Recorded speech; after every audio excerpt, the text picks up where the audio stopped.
It didn't begin with flashing lights or breaking news alerts.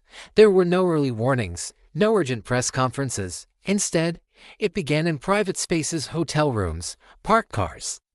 Quiet exchanges of messages late at night. It began the way so many modern connections begin.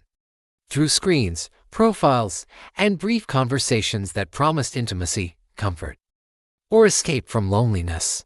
For the men who crossed paths with Rebecca Auburn, those moments would become the final chapters of their lives. Rebecca Auburn didn't stand out. She wasn't loud. She wasn't reckless in public.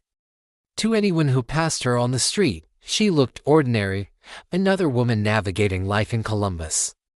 But prosecutors would later reveal that behind that ordinary exterior was something far more calculated.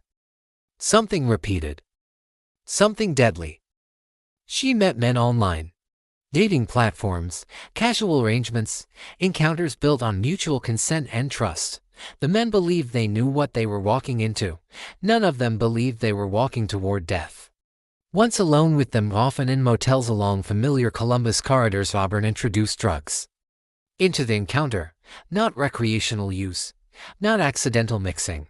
Investigators say she used powerful opioids, including fentanyl, a substance so potent that a few milligrams can shut down the body's ability to breathe. What followed was silence. Bodies discovered unresponsive, phones unanswered, lives abruptly ended. At first, the deaths didn't immediately raise alarms. America was already deep in an opioid epidemic. Overdoses were tragically common. Emergency responders saw them every day. Another fatal overdose, another statistic. That's how these deaths initially appeared.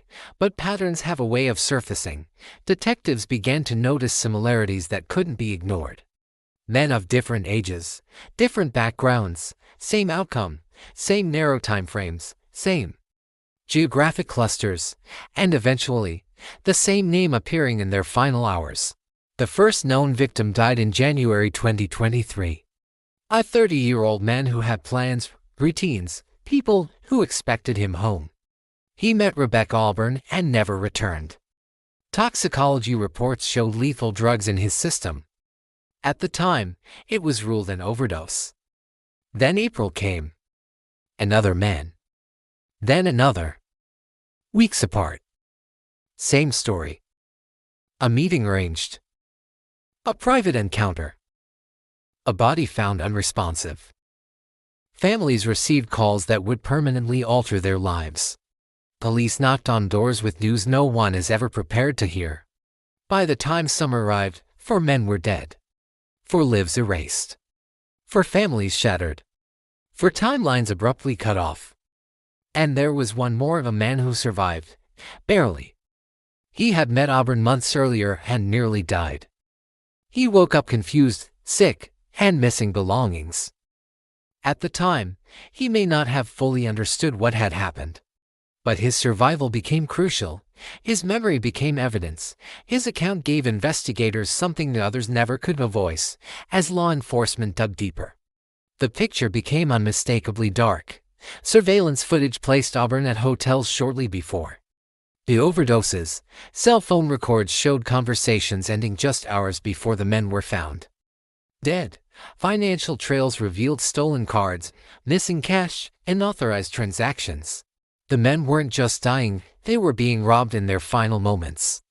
Investigators no longer believed these were accidental overdoses or poor choices gone wrong. They believed these men were targeted, drugged, rendered helpless. Trust wasn't just violated, it was weaponized. Authorities began to speak openly about intent. This wasn't recklessness. This wasn't someone spiraling out of control. This was repetition, a cycle, a method. Each victim had a name. Each had a family. Each left behind unanswered questions that would haunt loved ones for the rest of their lives. Parents wondered if they missed a call. Siblings replayed their last conversations. Children grew up without fathers. Friends stared at empty chairs, birthdays uncelebrated, holidays forever altered. When Rebecca Auburn was arrested, the case sent shockwaves through Columbus and beyond. The phrase serial killer entered the conversation, not the kind portrayed in movies, lurking in alleyways or abandoned buildings, but a modern version. One who used dating apps instead of disguises, drugs instead of knives, privacy instead of force. It was terrifying because it felt familiar. This wasn't a stranger breaking into homes. This was someone invited in.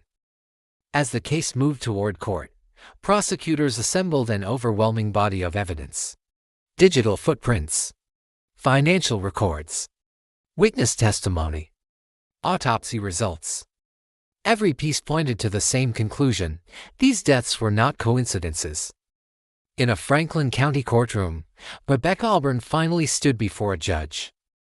There was no dramatic outburst, no emotional confession.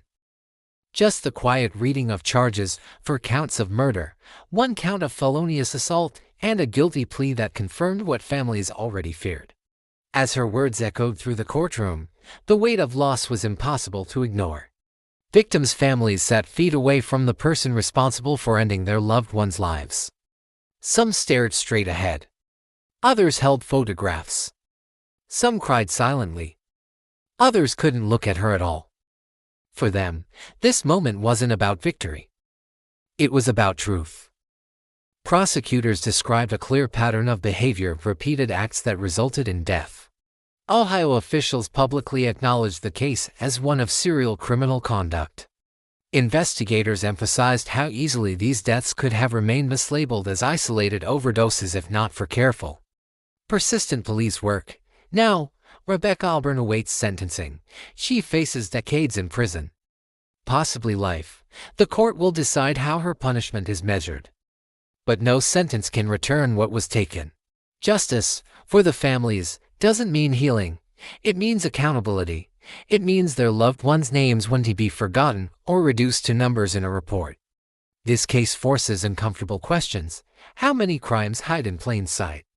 How many deaths are dismissed before someone notices the pattern? How safe are we in moments we assume are private and consensual? In an age where connection is instant and trust is often given quickly, this story serves as a grim reminder: danger doesn't always announce itself. Sometimes it smiles back. Sometimes it sends a message. Sometimes it looks ordinary. The men who died never believed they were stepping into harm. They believed they were meeting another person, not their end. And that is what makes this case so haunting. Because it reminds us that some of the most terrifying crimes don't happen in dark alleys or abandoned places. They happen behind closed doors, in moments meant for human connection, where trust should have been enough to keep someone alive.